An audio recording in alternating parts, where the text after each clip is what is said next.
sëñ Omar sëñ Alaaji Malick ñaanal na réew mi ba tàyyi pour réew mi dox réew mi taw a dox sëñ Touba waliyu la ñaanal réew mi boobaak léegi téeméeri at ba fi sëñ Touba jóge léegi réew mi taw a dox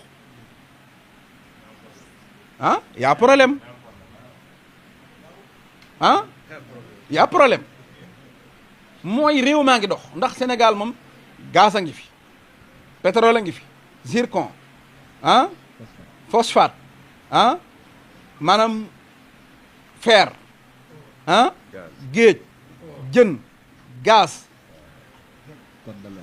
maanaam elminate lëccum bu ma ko doon lim du jeex loolu nag maanaam ñoom maam Alaaji Maalik ak sëñ Tuubaa noo ko ñaan yàlla mu def ko ci suuf si waaye lu ci génn rek gaañi sàcc ko ne ko tundaax yaa problème boobu nag maanaam yàlla juddal nit tudde ko Ousmane Sonko pour mu nekk solution bi waaw moo tax Sonko daa ñëw ngir nekk ab solution ci problème mu Sénégal waaw ndax xanaa ko nga ne ma Cheikh Omar moom ñaanam yu rëy yëpp xanaa daa fàttee ñaanal réew mi ndax 25e pays bi gën a pauvre ci àdduna bi du loolu ah foofu lan ne waaw nan lañ mën a amee Cheikh Omar ni mu mënee li mu def lépp ñaan réewam di topp gannaaw Alaaji Malick noonu sëñ Touba noonu Baye Niass noonu lii lu xew yaa problème boobu nag maanaam solution bi mooy Ousmane Sonko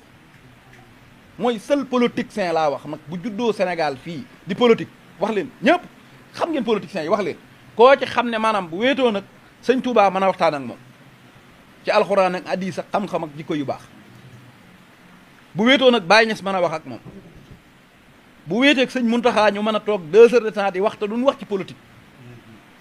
jàpp nga Macky Sall ak sëñ Muntaxa bu ñu wéetoon lu dul bàyyil diw ak nangam diw problème sàngam nga xam ne ci réew mi leen di wax waxtaanu àdduna Macky Sall ak sëñ Muntaxa ban siise lañ mën a bokk di ca wax pendant 10 minutes amul Bart ku ko jëloon tëj koog sëñ Muntaxa ne waxtaan leen lu ñuy waxtaane 5 minutes de ëpp na ci ah gaa ñii ci des laa wax jël leen kenn koo ci indi maanaam bu toogee ak sëñ bi amuñu ab juge buñ mën a wax lu dul politique kon ñooñu mooy leader yi nga xam ne yaa problème